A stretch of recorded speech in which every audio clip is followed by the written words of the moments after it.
Onda Cero, Navarra.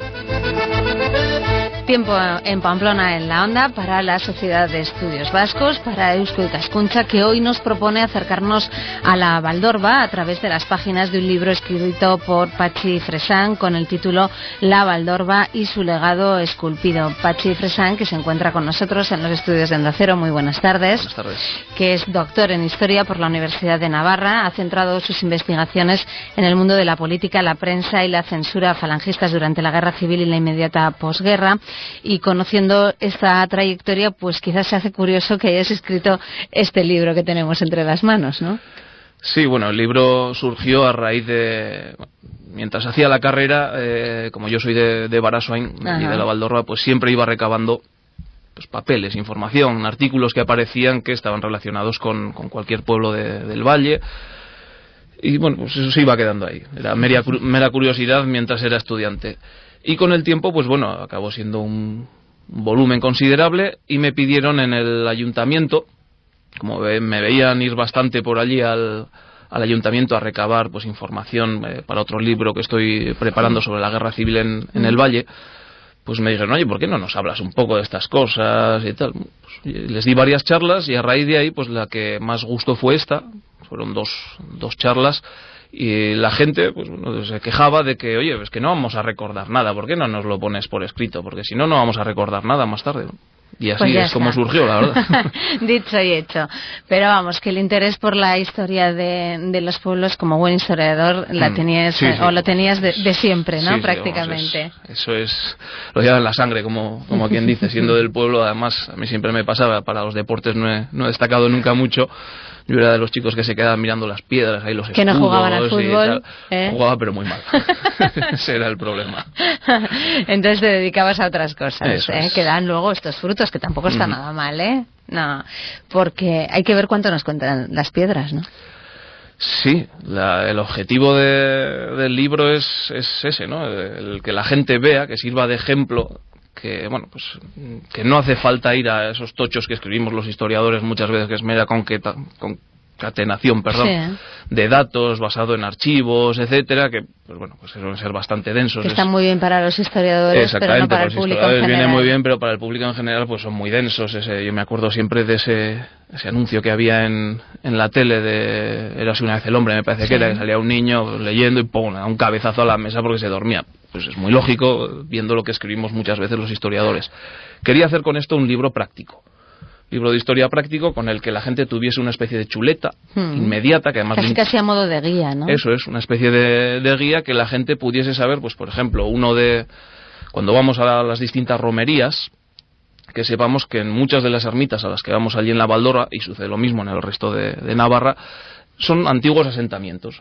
Las primeras poblaciones que hubo en Navarra pues están precisamente en esos centros de culto que se han ido conservando posteriormente. Entonces, que la gente supiese eso, que cuando fuesen posteriormente a otras ermitas tipo Catalain, o Echano, que son las más conocidas de allí del valle, pues que supiesen que todas esas piedras labradas que se ven, pues que tienen un significado, que no eran meramente algo que se levantaba por decorar, sino que bueno, pues que tenía el crismón que aparece en un principio, se utilizó para combatir una herejía, y es un símbolo que viene cuando el cristianismo se impone como religión oficial en el Imperio Romano. Entonces, pues bueno, que la gente fuese viendo a través de todas esas piedras pues todo lo que les puede llegar a decir, ¿no?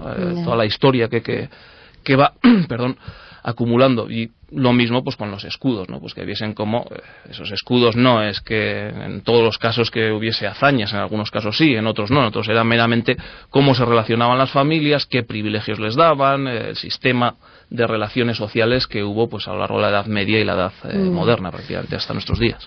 De todas maneras, da la impresión de que para un historiador una zona como la Valdorba es todo un filón, ¿no? O sea, hay mucho patrimonio histórico, artístico, hay además, mucho para estudiar, me parece. Últimamente, gracias a Dios, pues se está sacando adelante pues con la Asociación para el Desarrollo de la Valdorba. Luego, pues ahora en Barasoain nos animamos también a sacar este libro. Sí, bueno, siempre ha sido un valle que, por su localización geográfica, pues bueno, pertenece a lo que fue el núcleo de poblamiento romano que luego se conservó tras la conquista musulmana y que a lo largo de la Edad Media pues estuvo metido, por así decirlo, de lleno en lo que fue el reino de Pamplona primero, el reino de Navarra después. Entonces se ha conservado bastante bien además, entonces permite, como dices, efectivamente, el hacer un repaso de Navarra, pero en chiquitito ahí se puede hacer, la verdad, que sí, ofrece bastante la Valdorba. Ofrece mucha materia para estudiar. Yo no sé si quizá decías que ahora se está intentando poner en valor, ¿no? Toda la zona. Es una de las grandes desconocidas dentro de Navarra para quien no es de la zona.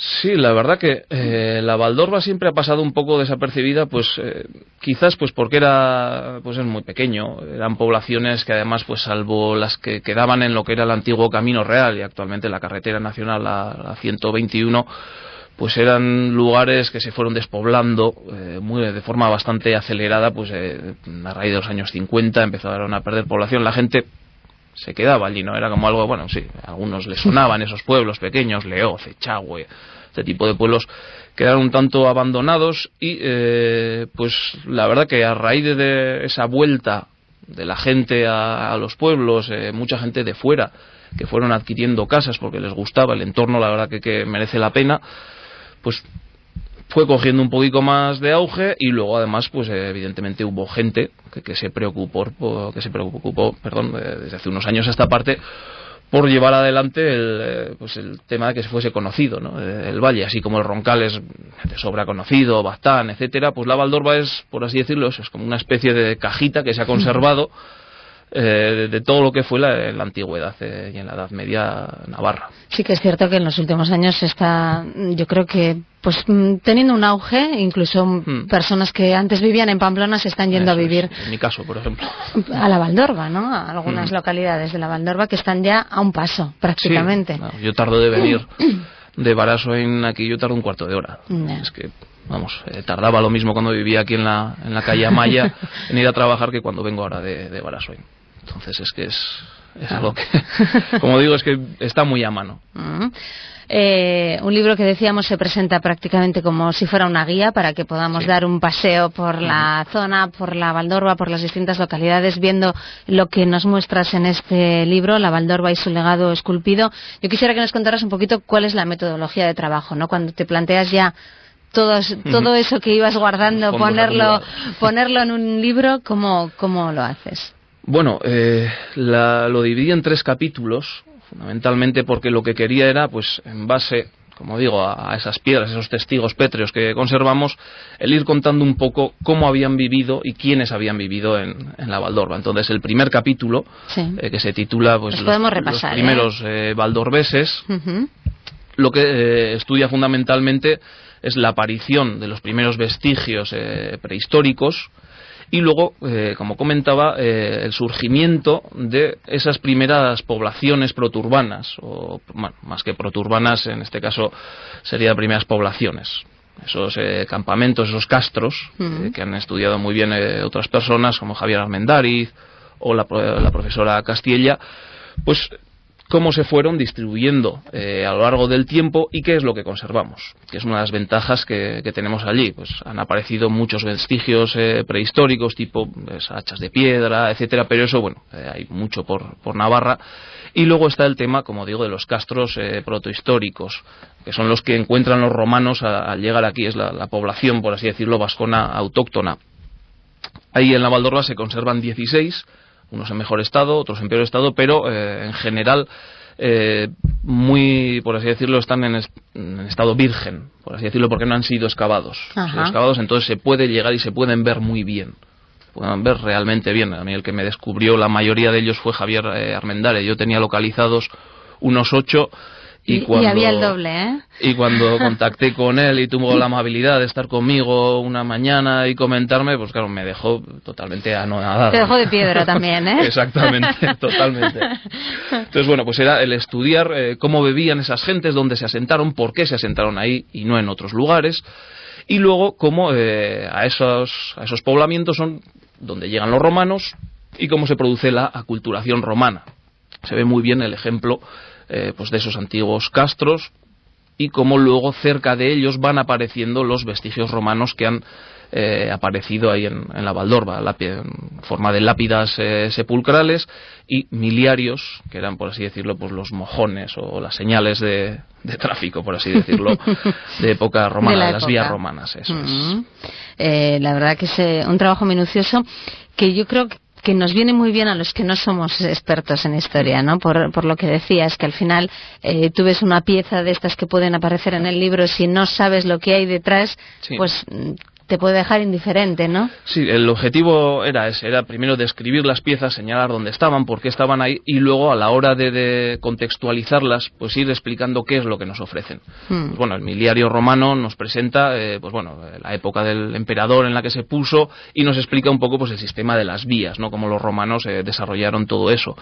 Las lápidas sepulcrales ya van más allí incluso, porque nos dan los nombres de los primeros valdorbeses que habitaron ahí, pues gente romanizada o romanos de pleno derecho, y sobre todo nos muestra precisamente con esos nombres cómo estaba la Valdorba relacionada con los distintos entornos, ya que pues bueno, hay apellidos que aparecen en zonas cercanas como Andelos, que luego se sabe además que estaban comunicadas por esas vías romanas antiguas. Entonces eso es todo lo que, tirando un poco, es, por así decirlo, tirar del hilo, ¿no? De esa piedra ir tirando, ir mostrando todo lo que pueden llegar a ofrecer. Eso en cuanto al capítulo primero. Que no es un mero catálogo, sino que, pues eso, nos muestra también cómo eran las formas de vida en aquel momento, que siempre nos resulta curioso, ¿no? Sí, traté de sintetizarlo de cara precisamente a lo que comentábamos antes, a no aburrir y que fuesen ejemplos muy prácticos, que pudiésemos ver a la hora de llegar ante la lápida sepulcral romana de Erista y no de Puello, que además están al alcance de todo el mundo porque están en la calle, pues bueno, que la gente pudiese ver qué es lo que está diciendo esa piedra, y no solo lo que tiene escrito, sino lo que tiene detrás. Nos está relacionando, como digo, pues con las antiguas vías romanas, los primeros nombres, las zonas controladas pues por ciudades más importantes como Andelos.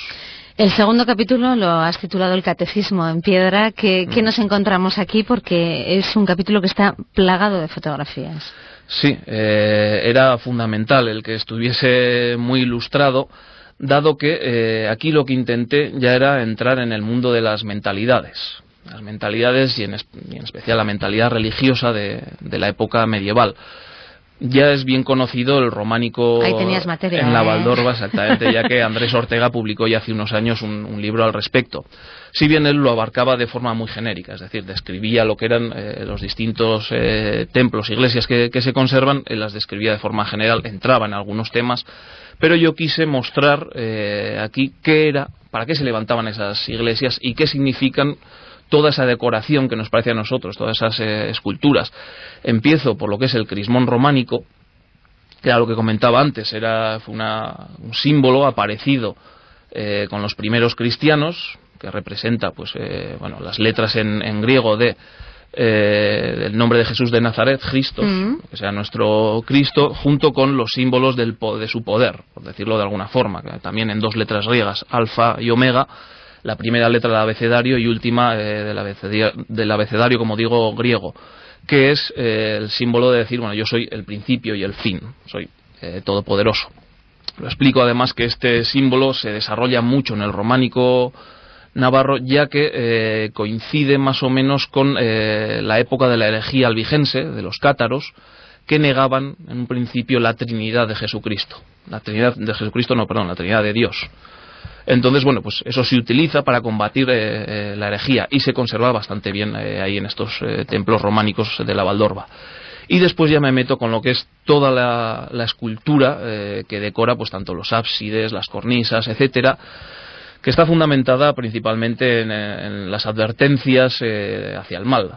Es decir, si el crismón es un mensaje dogmático que quiere meternos, o que quería meter, por así decirlo, en las gentes medievales, la idea de que Dios era uno y tres al mismo tiempo y todopoderoso, no solo le bastaba a la Iglesia de aquel momento con que la gente reconociese el poder de Dios, sino que también les advertía cuál era el camino que tenían que seguir, y lo hacían mediante la advertencia contra los pecados. Entonces, claro, ahí evidentemente a la hora de explicar todos los pecados que están contra los que están advirtiendo, tenía que ser todo por medio de fotografías y explicando a su vez que todas esas representaciones que aparecen, como lo que tienes ahí, pues la mujer exhibicionista, las parejas que están agarrándose, los borrachos, los ávaros que están atacados por demonios y que les cuelgan las bolsas del cuello, etcétera. Todo esto está basado además de lo que sacaban los escultores tanto de la Biblia como de otros evangelios apócrifos y otra serie de tratados de la época, que son de los que ellos maman, por así decirlo, a la hora de poder plasmar esas advertencias. De lo que uno se da cuenta sin duda es de que todo tiene un porqué. Que nada se hace porque sí. Eso es, exactamente. Eso es a lo que quería ir, sobre todo con este capítulo, que la gente no viese solo, ahí va, mira, qué cosa más rara, ¿no? Mira, se comiéndose a uno, ¿no? Es por algo. Son las advertencias con las que pretendían llevar a la gente por el buen camino. Unas están muy claras, pues una mujer exhibicionista, o un hombre pues también exhibicionista, tan claro como esto, fíjate, en algunos casos se ve un falo, en lo que es una cornisa pues se ve bastante claro. En otros ya se entra en el mundo de lo simbólico, pues ya tipo de los centauros, las sirenas, etcétera, claro. Que también tienen su exactamente, significado. A nosotros nos parece que es, decoración, lo tenemos ya nosotros no tenemos esa mentalidad de la época, y sin embargo entonces posiblemente no el pueblo llano, que era en su mayor parte iletrado, pero sí que posiblemente serían los sacerdotes, algunos, no todos posiblemente también, los encargados de ir explicando a la gente qué era lo que tenían que entender cuando veían eso. Era la forma de por así decirlo, de darle más consistencia a sus mensajes. El tercer capítulo es el que se refiere a otras piedras, que son los escudos, ¿verdad? Que yo creo que llaman la atención a muchas personas. Hay mucha afición, ¿no?, al tema de la heráldica. Aquí, y lo has titulado, Los hidalgos y sus escudos. Exactamente. Es el tercer y último capítulo. Lo que pretendía... Bueno, hay que decir, hay que remontarse un poquito, ya que este capítulo tiene su base en unas charlas que tuve que dar para Sedena, aquí en Pamplona, en los distintos centros de jubilados, y sobre todo en la sorpresa que me llevé de algunos amigos que, sabiendo que yo estaba estudiando historia, me decían, oye, mira, he contratado los servicios de estos, que me han buscado el escudo, ¿qué tal? Y yo decía, mira, con todo los respeto, no sé lo que te habrán cobrado, ni quiero entrar. Pero ten en cuenta que los hidalgos eran unos pocos, que eran los que tenían derecho a escudo, y los plebeyos eran los más. No podemos pretender ser todos descendientes. Y ahora resulta que todos tenemos escudos, nobles, ¿verdad? Todos descendemos de Chindasvinto casi.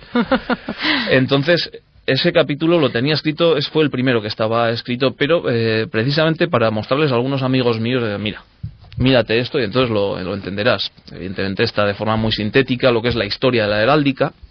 Está un pequeño tratado de heráldica, por así decirlo, utilizando siempre los ejemplos valdorbeses, que es lo que comentaba. Ya que se mantuvo la Valdorba como un centro en el que desde los inicios del reino de Pamplona hasta nuestros días pues se ha conservado, por así decirlo, dentro de lo que es el ámbito occidental, que el tema musulmán pues no le afectó muchísimo, pues nos permite ver la aparición de los primeros escudos, como sucedió en Europa y como sucede aquí, los escudos más simples, que son en un principio meros símbolos de distinción, primero entre los propios hombres de armas, y luego la propia gente quiere adoptar esa moda, por así decirlo, ayudada además por un desarrollo demográfico. O sea, no quieren verse alienados, sobre todo en ciudades donde era más fácil perderse unos a otros, pues adoptan esos símbolos. Y cómo eso a lo largo de 200 años va cambiando, las modas, por así decirlo, van cambiando, la literatura ayuda a ello, los escudos empiezan a ser relacionados con el tema de las hazañas, está ahí la literatura de armas y demás, eso es, ¿no? La literatura épica, etcétera, y entonces es cuando sí, empieza a ser relacionado solo con la nobleza. Eso va pasando nuevamente el tiempo y ya sí que quedan, incluso por ley, vinculados a la nobleza. Entonces, la primera parte es esa explicación de cómo aparecen, cómo se desarrollan, ese cambio de mentalidad, siempre con ejemplos valdorbeses, como digo, y luego ya lo que hago es ir mostrando distintas familias del valle, cómo iban formando sus escudos, ya que esos primeros escudos medievales eran sencillos, era pues una banda atravesada, o eran pues, lo que puede parecernos a nosotros unos palos verticales u horizontales. algún animal, este tipo de cosas. Luego es cuando nos encontramos con esos escudos abigarrados que reúnen un montón de símbolos y que son los que nos pueden dejar un poco más sorprendidos, que son en realidad escudos familiares. Es una persona que lo que hace es recabar todos los escudos. Se van uniendo todos los de la familia, toda la nobleza que puede demostrar. Además hay casos prácticos, ya que muchos de los escudos que se pusieron en la Valdorba aparecen en el siglo XVII. Era una forma de librarse de pagar impuestos.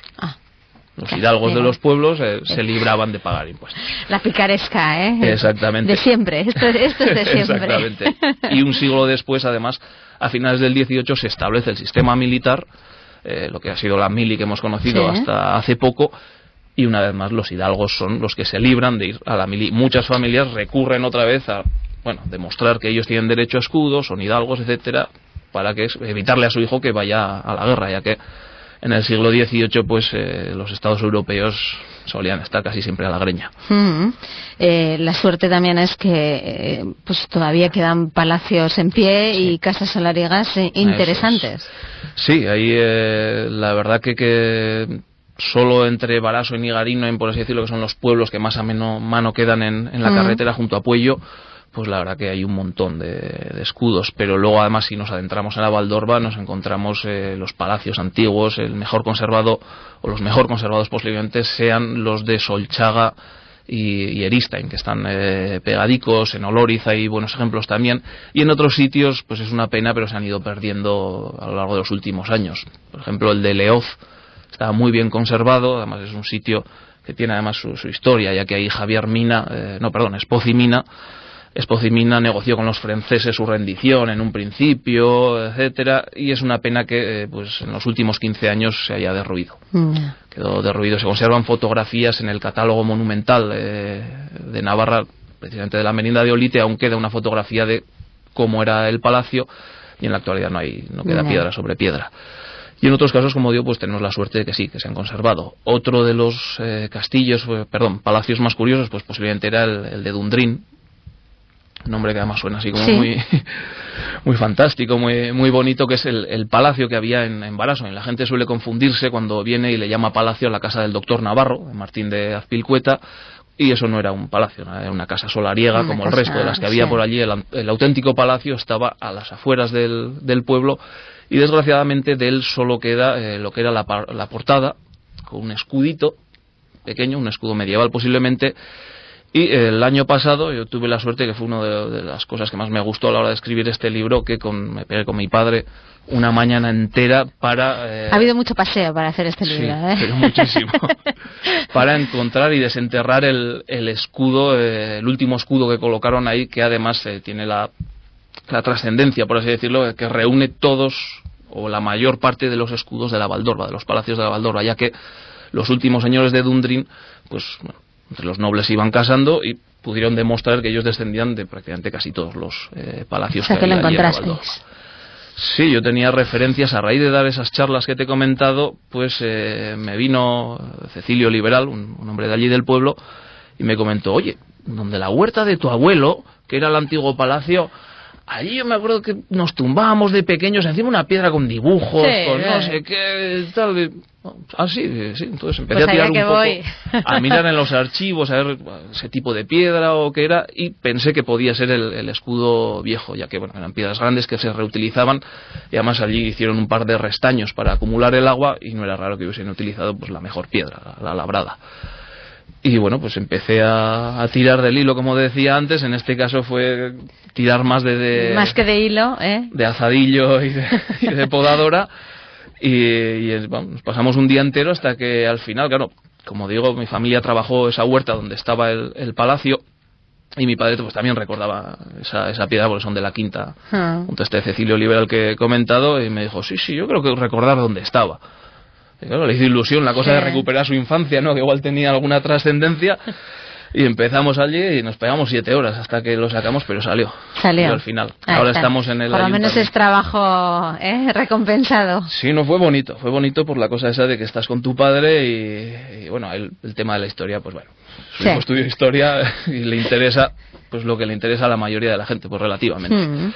Pero la cosa esa de recuperar ya una cosa Ese ya suya, le tocaba un poquito más la así fibra, que ¿no? le llegó y fue bonito, porque yo estaba buscando algo que lleva unos meses picado, por así decirlo, y lo haces con tu padre y pues la verdad que es un placer. Mucho más satisfactorio. Ahora estamos con la idea además en el ayuntamiento de recuperar ese escudo y subirlo al pueblo. Ajá. Para que no se quede, porque en realidad es que Claro. estaba enterrado, está metido en un rincón. Aquello es inaccesible. Da mucha pena es que se inaccesible queden además. las cosas ahí, Que ¿no? se pierda de esa forma, pues bueno, a ver si podemos hacerlo.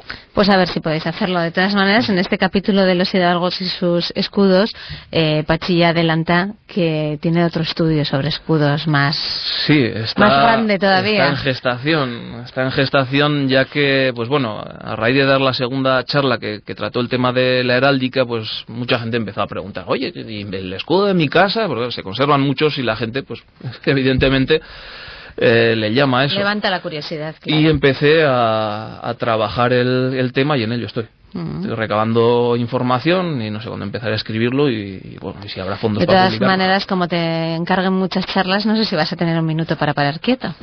Porque si de todas las charlas te van surgiendo pues tendré que sacarlo, nuevos si no, temas, mi mujer me pondrá de patitas en la calle. No, ella lo aguanta bastante bien. Ya lo tiene claro, ¿no? Lo tiene asumido. Sí, siempre le tengo que agradecer, cada vez que escribo algo se lo agradezco porque se porta como aguanta carros y carretas. Muchísimo, además. Eso de que el poco tiempo que tenga libre tu marido se dedique a irse al campo, a recorrer los pueblos, a ver piedras o en los archivos a meterse entre papeles viejos y encima llegue nervioso perdido porque ha encontrado algo o porque no ha encontrado nada. Pues... Ya, claro. Bueno, así que tienes este trabajo sobre los escudos en marcha y por otro lado el que comentabas de la guerra civil.